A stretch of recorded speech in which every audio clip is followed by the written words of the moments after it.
इस्लामाबाद में क्या हुआ?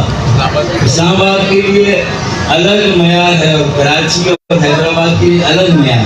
तो ये तो 2 उंगली और डबल स्टैंडर्ड है ना, टाइप ऑटोमोबाइल जिसे कहते हैं। और दूसरी बात, नसीम भाई की मेयरशिप खत्म हुई थी 31 अगस्त, तैयब भाई हैदराबाद से गए 31 अगस्त को। तो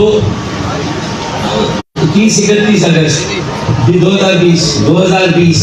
अच्छा, 2020 से पहले इन्विटेशन क्यों नहीं इलेक्शन कमीशन ने करा दी, और इनके जाने के 3 माह के बाद इलेक्शन करा दे?